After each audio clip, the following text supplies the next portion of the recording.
শীতকালীন গাছের পরিচর্যা কি করবেন, কিভাবে করবেন, আজকের ভিডিওতে সেটাই আমি আপনাদের সাথে তুলে ধরব। তো শীতকাল কিন্তু অন্যরকম আরেকটা পরিবেশ। আমরা বর্ষাকালে যখন বাগানটা একটা অন্যরকম দৃশ্য দেখা যায়, শীতকালে কিন্তু আবার অন্যরকম।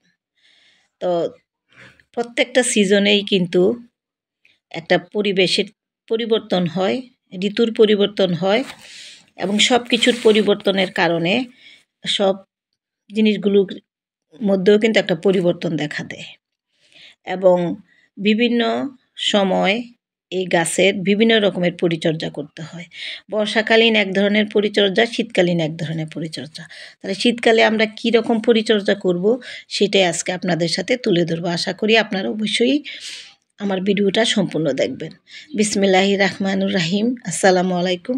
সবুজের ছোঁয়া থেকে সবাইকে স্বাগত জানাচ্ছি। আপনারা কেমন আছেন? আশা করি ভালো আছেন। আমিও আল্লাহর রহমতে ভালো আছি। তো শীতকালে সাধারণত যেসব গাছগুলো শীতকালীন, সেই গাছগুলোকে সঠিক সময়ে পরিচর্যা করতে হবে। যেমন এগুলো রোদে রাখতে হবে, কাটাই ছাঁটাই আগেই করে দিতে হবে এবং মাটিটা দেখে বুঝে দিতে হবে পানিটা। যদি মাটি ভিজা ভিজা থাকে তাহলে পানি দিবেন না, কারণ শীতকালে কিন্তু পানিটা শোষণ করার ক্ষমতাটা কম থাকে।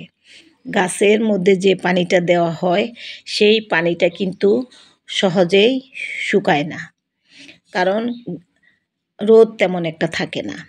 সেই জন্য গাছ যখন দেখবেন যে ভিজা ভিজা আছে সেই মুহূর্তে পানি দিবেন না। গাছ একেবারে মাটিটা সম্পূর্ণ শুকিয়ে গেলে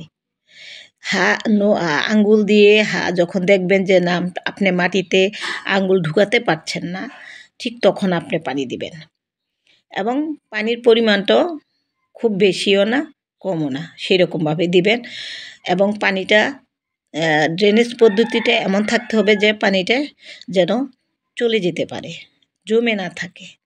এই যে দেখুন বাগানের পরিচর্যা, আমি যা ময়লা আবর্জনাগুলো পরিষ্কার করেছিলাম, প্রতিটা সময় কিন্তু পরিচর্যা করি। এই যে কিছু ঘাস লতা পাতা বেছে রেখেছিলাম, এগুলো আবার এই যে বোতলের ভিতরে ভরে দিয়ে দিলাম, এইগুলো কিন্তু আবার গাছের খাবার হয়ে যাবে আর আমার জায়গাটা পরিষ্কার হয়ে গেল। আর ছাদ বাগান সবসময় পরিষ্কার পরিচ্ছন্ন রাখতে হবে, বাগানটাকে পরিষ্কার রাখতে হবে, গাছগুলোকে পরিষ্কার রাখতে হবে, কাটাই ছাঁটাই করে গুছানোভাবে। আপনার যে টবই থাকুক না কেন, আপনি যদি গুছিয়ে রাখেন তাহলে কিন্তু এটা কিন্তু একটা যত্ন। বাগানের পরিষ্কার পরিচ্ছন্নতাও কিন্তু গাছের জন্য খুব প্রয়োজন, তাহলে খোলামেলা আলো বাতাসটা পায় পর্যাপ্ত এবং গাছ সুন্দরভাবে বেড়ে ওঠে। খোলামেলা থাকলে গাছের যে অক্সিজেন, আলো বাতাস, সূর্যের আলো সব কিছু কিন্তু গাছ পায়। আর সব সময় খেয়াল রাখতে হবে যে আমরা যে বাগানটা যে ছাদে করেছি সেই ছাদটাকেও কিন্তু আমাদের সব সময় পরিষ্কার পরিচ্ছন্ন রাখতে হবে। দেখুন আমার এই ছাদটা কিন্তু এর বয়স প্রায় 16-17 বছর। আমি এখানে এসেছি বাড়ি করে। এই 16-17 বছরের ছাদটা দেখুন এখনও কিন্তু সাদা চকচকা জকজকা আছে। আমি সব সময় পরিষ্কার রাখি, তবে বর্ষাকালে একটু সমস্যা হয়ে যায়, এত বৃষ্টি হয় যে ছাদে আসতে পারি না, পরিষ্কার করতে পারি না। আর পানিটা মাঝে মাঝে কিছু কিছু জায়গায় জমে যায়, কারণ এক পাশ দিয়ে আমি কিছু টাইলস করেছি আরেক পাশে নাই, সুতরাং একটু আপ ডাউন হওয়ার কারণে পানিটা জমে যায় এবং ড্রেনেজ পদ্ধতিটা আমার পাইপলাইনটা আমার একটু চিকন, একটু মোটা করে দিতে হবে। তো চিন্তা করেছি আগামী বছর একটু মোটা পাইপ দিয়ে করে দিব, তাহলে তাড়াতাড়ি পানিটা চলে যাবে। তো জমে থাকে যার কারণে বর্ষাকালে একটু মনে হয় যে অপরিষ্কার, আর পরিষ্কারও করার সুযোগ পাই না বৃষ্টির কারণে। তো শীতকাল আসলেই কিন্তু আমি সম্পূর্ণ প্রতিদিন বাগানের পরিচর্যা করি। এই যে দেখুন আমার একটা পাতাবাহার, এটা আমি রাঙ্গামাটি থেকে এনেছিলাম, ছোট্ট একটা ডাল, আর এখন অসংখ্য চারা তৈরি হয়েছে এটার থেকে এবং অনেককে গিফট করেছি।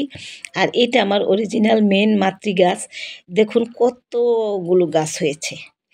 তো আসলে আমার গাছের ইতিহাস আপনাদেরকে বললে সত্যি অবাকই লাগে। আমি যেখানে যাই সেখান থেকে ছোট একটা ডাল নিয়ে আসি, এইভাবে এনে বসিয়ে গাছ করি। তো এই যে দেখুন মাশাল্লাহ আমার এই লাউ গাছটাতে অনেক লাউয়ের কড়া ধরেছে। আর একটা লাউ কিন্তু মাশাল্লাহ এই যে বড় হচ্ছে। কালকে দেখে গেছি এতটুকু, আজকে দেখলাম এতটুকু। তো যাই হোক, এইবার আমি লাউ ধরাতে পেরেছি। গত বছর মনটা আমার খুব খারাপ ছিল, লাউ ধরাতে পারিনি, একটা লাউ ধরেছিল তাও ছোট।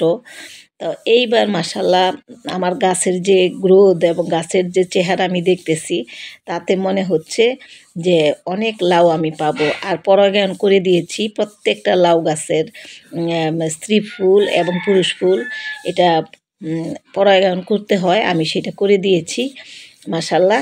আর এবার আমি ছাদে 5টা থেকে 6টা লাউ গাছ বসিয়েছি বিভিন্ন জায়গায়। আর এই যে দেখুন বরবটি, মাশাল্লাহ কি সুন্দর বরবটি ধরেছে আমার। আরেকটা জায়গায় বরবটি বসিয়েছি। বরবটি আমি সারা বছরই কম বেশি পাই। আর করলাও পাই, করলাও বসিয়েছি। তো ইনশাল্লাহ সবই হবে। তো এইবার আমি একটু সবজির প্রতি একটু বেশি যত্নশীল হয়েছি, কারণ গত বছরও ভালো সবজি ফলাতে পারিনি। আসলে হয় কি, ওই যে বললাম না যে বীজের থেকে যে কিছু চারা তৈরি করেছিলাম, সেগুলো চড়ুই পাখি সব খেয়ে ফেলেছে।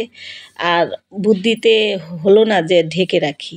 তো এইবার কিন্তু ঢেকে রেখেছি, যার কারণে কোনো একটা বীজও আমার নষ্ট করতে পারেনি। আর চড়ুই পাখির জন্য আলাদা খাবার আমি ছাদে ছিটিয়ে যাই, সেখান থেকে ওরা খাবার খেয়ে নেয়। আর তখন আর আমার বাগানের বীজের গাছগুলোকে খাওয়ার জন্য আর আগ্রহ থাকে না ওদের। তা এই বুদ্ধিটা আমার আসলে ছিল না। আস্তে আস্তে মানুষ আসলে বিপদে পড়লেই কিন্তু বুদ্ধি উদয় হয়, এটাই স্বাভাবিক। তো প্রতিদিন এসেই কিন্তু কোনো না কোনো কাজ করি। আজকে বাগানের কিছু কিছু গাছে পানি দিয়েছি, যে গাছগুলো একেবারেই শুকিয়ে গেছে সেইগুলো। আর এইগুলো আমার নিচের এই গাছগুলোর প্রতি কিন্তু খুব বেশি একটা খেয়াল করা যায় না।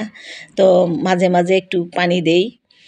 আর বাগান বিলাস কিন্তু পর্যাপ্ত আর আমার ফুটে নাই। বাগান বিলাসের পরিচর্যার বিষয়টাও কিন্তু আমাদের এইবার লক্ষ্য রাখতে হবে, যে বাগান বিলাসের যখন ফুল আসবে ভাব, তখন কিন্তু এর পরিচর্যাটা একটু কমিয়ে দিতে হবে, খাবারটা কমিয়ে দিতে হবে। তাহলে আর পানিটা কমিয়ে দিতে হবে। যখন ওরা এইগুলোর অভাব বোধ করবে, তখনই কিন্তু তারা ফুল দেওয়া শুরু করবে। আর যখন অতি যত্ন শুরু করে দিব, তখন কিন্তু গাছের পাতা মেলবেই মেলবে, তখন আর কিন্তু ফুল আসার সম্ভাবনা থাকে না।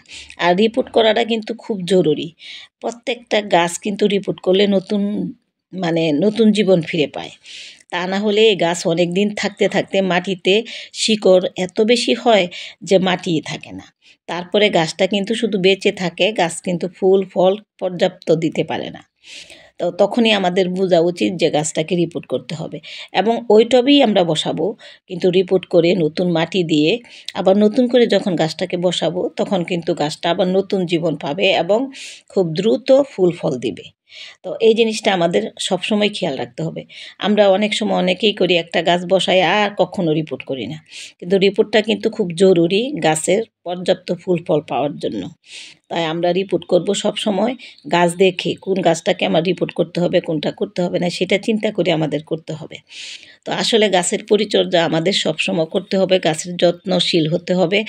যত্ন না করলে কোনো কিছুই ভালো আশা করা যায় না।